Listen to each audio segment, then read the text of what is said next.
بسم اللہ الرحمن الرحیم۔ السلام علیکم ورحمۃ اللہ وبرکاتہ۔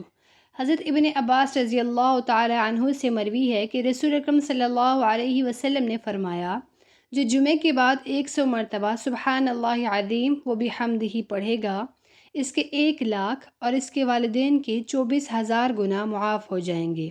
حضرت عبداللہ بن عمر رضی اللہ عنہما روایت کرتے ہیں کہ ایک شخص حضرت صلی اللہ علیہ وسلم کی خدمت میں حاضر ہوا اور اپنی تنگ دستی کا شکوہ کرنے لگا، تو آپ نے اس آدمی سے فرمایا، کیا تمہیں وہ تسبیح بھول گئی ہے جو ملائکہ کی تسبیح ہے، تمام مخلوقات کی تسبیح ہے، اس کے ذریعے سب کو رزق دیا جاتا ہے؟ حضرت عبداللہ بن عمر رضی اللہ عنہما نے عرض کیا، یا رسول اللہ، وہ کون سی تسبیح ہے؟ آپ نے فرمایا، اے ابن عمر، صبح صادق کے طلوع ہونے کے بعد سے لے کر نماز فجر تک کے درمیان یہ کلمات سبحان اللہ و بحمدہ سبحان اللہ العظیم استغفر اللہ 100 مرتبہ پڑھ لو تو دنیا تمہارے پاس ناک رگڑتی ہوئی آئے گی، اور اللہ تعالیٰ ہر اس کلمے کے بدلے جو تم کہو گے ایک فرشتہ پیدا فرمائیں گے جو قیامت تک تسبیح بیان کرتا رہے گا، اور اس کا ثواب تمہیں ملے گا۔ اسی طرح ایک اور حدیث مبارکہ میں ہے، حضرت عبداللہ بن مسعود رضی اللہ عنہ سے روایت ہے کہ رسول صلی اللہ علیہ وسلم نے ارشاد فرمایا، جو شخص ہر شب میں سورہ واقعہ پڑھتا ہے وہ کبھی بھی فاقے کی حالت کو نہیں پہنچتا۔ حضرت ابن مسعود رضی اللہ عنہ اپنی لڑکیوں کو حکم دیا کرتے تھے کہ وہ ہر شب میں یہ سورت پڑھا کریں۔ ان دونوں روایتوں کو بہیقی نے شعب الایمان میں نقل کیا ہے۔ مغرب اور عشاء کے درمیان یہ سورت پڑھنی چاہیے۔ حضرت جویریہ رضی اللہ عنہما بیان کرتی ہیں کہ حضور نبی اکرم صلی اللہ علیہ وسلم صبح کی نماز پڑھنے کے بعد صبح ہی ان کے پاس سے چلے گئے، اور وہ اس وقت اپنی نماز کی جگہ پر بیٹھی تھی۔ پھر آپ دن چڑھے تشریف لائے اور وہ وہیں بیٹھی ہوئی تھی۔ آپ نے فرمایا، کیا جس وقت سے میں تم کو چھوڑ کر گیا ہوں تم اسی طرح بیٹھی ہوئی ہو؟ حضرت جویریہ رضی اللہ عنہما نے عرض کیا، جی۔ تو نبی اکرم صلی اللہ علیہ وسلم نے فرمایا، میں نے تمہارے بعد یعنی تم سے جدا ہونے کے بعد 4 ایسے کلمات 3 بار کہے ہیں کہ جو کچھ تم نے صبح سے لے کر اب تک پڑھا ہے، اس کا ان کلمات کے ساتھ وزن کرو تو ان کلمات کا وزن زیادہ ہوگا۔ وہ کلمات یہ ہیں، سبحان اللہ و بحمدہ عدد خلقہ و رضا نفسہ و زینت عرشہ و مداد کلماتہ۔ اللہ کی حمد اور تسبیح ہے اس کی مخلوق کے عدد، اس کی رضا، اس کے عرش کے وزن اور اس کے کلمات کی سیاہی کے برابر۔ اسما بنت یزید انصاریہ سے روایت ہے کہ انہوں نے عرض کیا، یا رسول اللہ، میں عورتوں کی ایک فرستادہ آپ کے پاس آئی ہوں، یعنی عورتوں نے مجھے یہ کہہ کر بھیجا ہے کہ مرد جمعہ اور جماعت اور عیادت مریض اور حضور جنازہ اور حج و عمرہ اور اسلامی سرحد کی حفاظت کی بدولت ہم پر فوقیت لے گئے۔ آپ نے فرمایا، تو واپس جا اور عورتوں کو خبر کر دے کہ تمہارا اپنے شوہر کے لیے بناؤ سنگھار کرنا یا حق شوہر ادا کرنا اور شوہر کی رضامندی کا لحاظ رکھنا اور شوہر کے موافق مرضی کا اتباع کرنا، یہ سب ان اعمال کے برابر ہے۔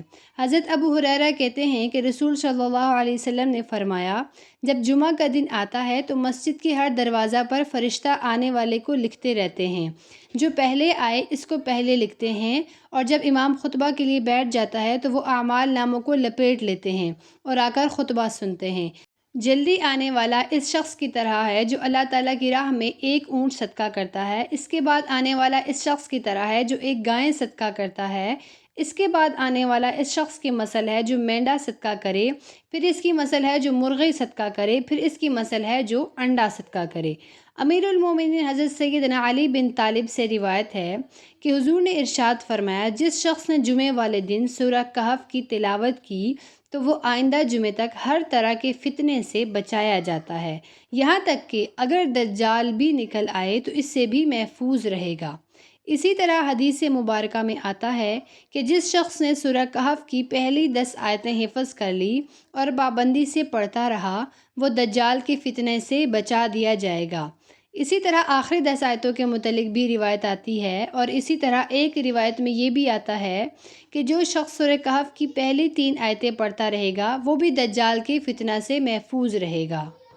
جمعہ کے روز کثرت کے ساتھ حضور صلی اللہ علیہ وسلم کی ذات گرامی پر درود شریف پڑھنا چاہیے۔ آپ صلی اللہ علیہ وسلم نے ارشاد فرمایا، جمعہ کے دن کثرت کے ساتھ مجھ پر درود شریف پڑھا کرو۔ جو کوئی مجھ پر جمعہ کے دن درود شریف پڑھتا ہے، میرے سامنے اس کا درود شریف پیش کیا جاتا ہے۔ درود شریف چاہے دن کو پڑھا جائے یا رات کو، ثواب برابر ہے۔ چنانچہ آپ صلی اللہ علیہ وسلم نے ارشاد فرمایا، جمعہ کے دن اور رات کو مجھ پر کثرت سے درود پڑھا کرو، کیونکہ جس نے مجھ پر ایک مرتبہ درود شریف پڑھا، اللہ تعالیٰ اس پر 10 رحمتیں نازل فرماتے ہیں۔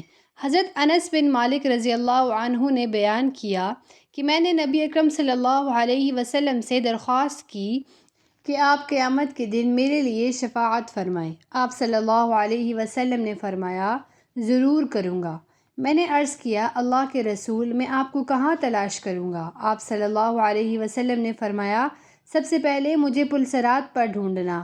میں نے عرض کیا، اگر پلسرات پر آپ سے ملاقات نہ ہو سکے تو فرمایا، اس کے بعد میزان کے پاس ڈھونڈنا۔ میں نے کہا، اگر میزان کے پاس بھی ملاقات نہ ہو سکے تو فرمایا، اس کے بعد حوض کوثر پر ڈھونڈنا، اس لیے کہ میں ان 3 جگہوں میں سے کسی ایک جگہ پر ضرور ملوں گا۔ اس مبارک دن کی بہت سی خصلتیں اور خاص باتیں ہیں۔ ذیل میں 16 فرامین مصطفیٰ ملاحظہ کیجیے۔ اس دن جمعہ کو اللہ نے مسلمانوں کے لیے عید بنائی ہے۔ جمعہ دنوں کا سردار ہے۔ بہترین دن جس پر سورج طلوع ہوتا ہے وہ جمعہ کا ہے۔ جمعہ اور شب جمعہ کی ہر گھڑی میں 600 لوگ جہنم سے نجات پاتے ہیں۔ جو کوئی جمعہ کے دن غسل کرے، جلد پیدل جائے، قریب سے توجہ کے ساتھ خطبہ سنے، کوئی فضول کام نہ کرے، اس کے لیے ہر قدم پر 1 سال کے روزوں اور شب بھر کی عبادت کا ثواب ہے۔ جمعے کے علاوہ ہر دن جہنم کو بھڑکایا جاتا ہے اور اس کے دروازوں کو کھولا جاتا ہے۔ جمعہ یا شب جمعہ کو جس مسلمان کا انتقال ہوتا ہے، اللہ اسے فتنہ قبر سے محفوظ رکھتا ہے۔ جمعہ مساکین کا حج ہے۔ جمعہ کے بعد سے نماز عصر کا انتظار کرنے والے کے لیے عمرہ کا ثواب ہے۔